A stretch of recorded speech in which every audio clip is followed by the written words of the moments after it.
Kurumje me apun ngasi ki maru be I paw kra me amda update pijake ama pawda urkul the warrant of arrest issue to satluba or si thangna thilakpadi siramdoure.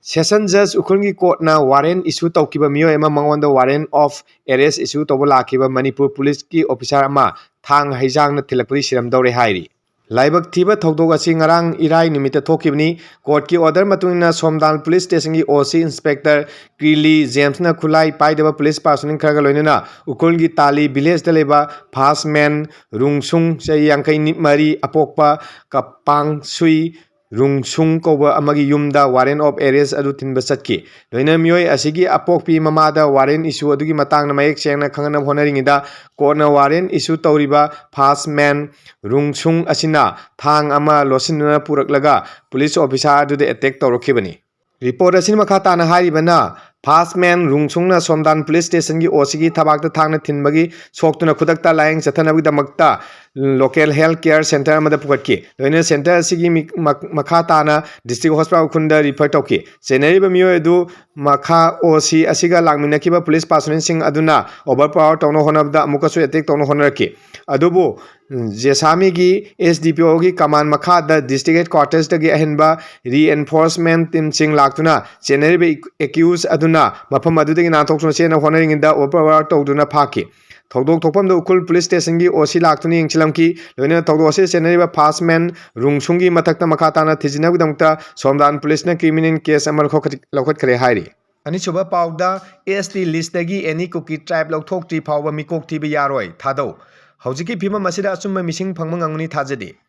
Schedule tribe list dagi any cookie tribe lokthok tiba pawba Manipur mikok tibi tabak paikat payaroi haina Thado NP Manipur Thado Students Association amsung Thado Community International na Thado Paserola mana phongdogli Jena ningai oriba any cookie tribe ki matangda yana prokti ngaida mikok tibi tabak paikalabadi matung tarakpada pamdo thogdo kya torak payai National Register of Citizens NRC update tawdingida any cookie tribe ki wafam masi hana lekhai tagadabani maduna tabadi NRC pangthok pagi wantok leiroi kumja lisingani ahumda politiking isang itil changba maongda any cookie tribe po schedule tribe list da chalan kibani mapa lebak te ya ba yawna changla kiba mitop sina masi khudong chaba lawraga schedule tribe oina constitution gi khudong chaba kaya marum phangduna leire asigum piba masida mikok tibagi thabak paikhalabadi manipur gi demography da sauna kaiba thon bagaloina jelo proof singi right mangan boina thokani haina su cherol asina phongdrogli kumja lisingani time pan lisingani kulumdo emsung lisingani kunmaida manipur lei ngana schedule tribe list dagi any cookie tribe lokthongnaba cabinet ki warib lawba laikre haina paladuna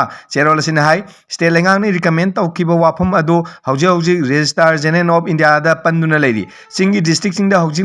oiriba law and order gi pibam jenglurabadi hiramasi gi matang da center na pantha batawduna thabak paikhatuna schedule tribe ki list dagi any cookie tribe lokthokadabani madugi matungda NRC namsong census ka mari leinaba thabak thorom paikhatkadabani hauji oiriba pibam masida kanglon chumna mikok thibi thabak paikhatpa oithokloi haina paladuna thadau singi lubasina hai kanaguma thadau haibasi tongan ba kanglup amani haina khangdaba yawi thadau di cookie jo furuki manung chande manipur lenga amsung center na khudakta mikok thibaga mai leina paikaliba thabak thorom sing lepkadabani kariguma sedun tribe ki list gi any cookie tribe lokthok tingai da mikok thibi thabak paikalaglabadi madu torkpa apa phatta punam ki tek chak lainga na pugadabani hairi Mathangi ahum suba pawda nupi gi phi thongdaba photo thagalo nupa police na phare social media da Facebook ta nupi amagi mapi thongdaba photo thagalu miyo ma Manipur police ki cyber crime branch na phagat pangam kre phar mi sagadi Impal East ki basikong mamang lika dagi leisang tem amarji chai kunthani toini hari tawdosi matang da mamang chai December tang kuntok da police ta